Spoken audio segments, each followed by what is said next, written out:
Welcome everybody. Night of Champions just wrapped up about maybe an hour and a half ago, and I want to put my thoughts and review into the way the pay-per-view went. And we'll start off with the first match, which is the WWE Tag Team Champions John Morrison and The Miz versus Horny and Finlay. After seeing the Hornswoggle and Finlay were going to ECW in the supplemental draft, I had a strong feeling that it was going to be Finlay and Hornswoggle, but I was wrong. Miz and Morrison have retained. They need to find someone that can take these titles away. They've had them since November, and I wonder if they're trying to do what Brian Kendrick and Paul London did with the longest streak.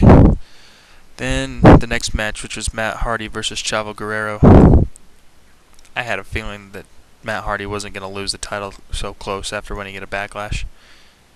So that was a no-brainer. Most of the offense was Chavo. Matt Hardy kind of just pulled it out of his butt right at the last second with that twist of fate. So that one was pretty predictable. Same with the ECW match. After having Kane going to Raw, Big Show staying on SmackDown, and Mark Henry going to the ECW in the supplemental draft, they weren't going to have the ECW's title stay on Raw. So I knew as soon as that went over, and as soon as I heard that it was a triple threat match, knew it was going to go to Mark Henry. But I don't know. Didn't see the match. I finally came in when it was Jericho and Kofi Kingston. That's when I started watching. The next match, WWE World Tag Team Champions Cody Rhodes and Hardcore Holly versus Ted DiBiase and a mystery partner.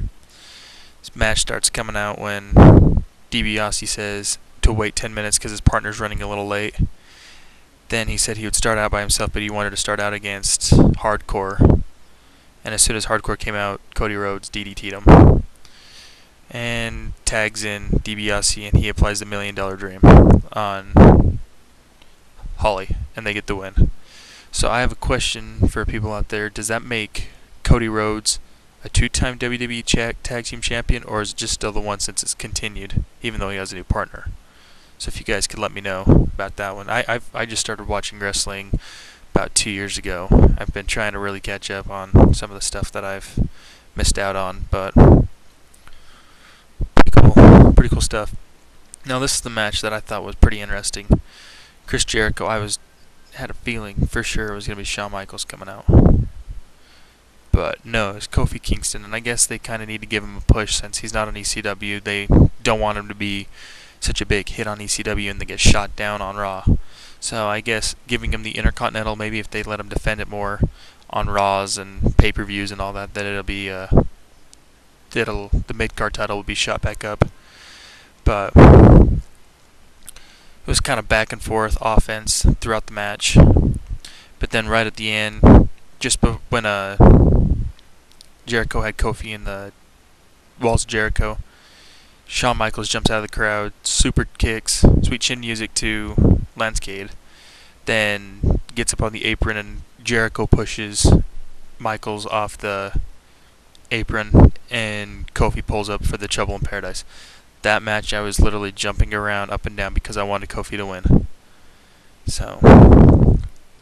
But he continued to sell the eye injury, Michaels did, and he completely oversold it. So the next match was Mickie James versus Katie Lee for the WWE Women's Champion match. I didn't watch too much of this. This is when I was checking my Facebook and using the bathroom, picking up a drink and all that. But Mickie James wins in the long run. Right after that, they had a poll at tonight about which title would be brought to Raw. If it was going to be John Cena winning and bringing the WWE, Batista bringing the World Heavyweight, both, or neither. 32% said Batista, 31% said both, 30% for John Cena, and 7% said neither. Well, that 7% was right.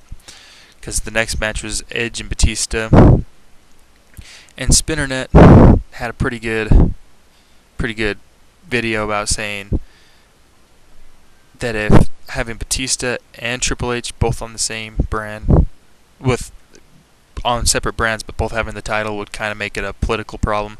But you won't having John Cena having one person that doesn't deserve it compared to two made it a lot easier.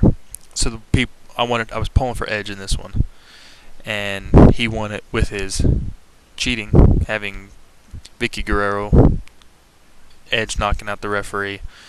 Batista actually did pick up Vicky Guerrero and throw him on La Familia, but Chavo was pulled out as the guest referee, and he got the 3 count.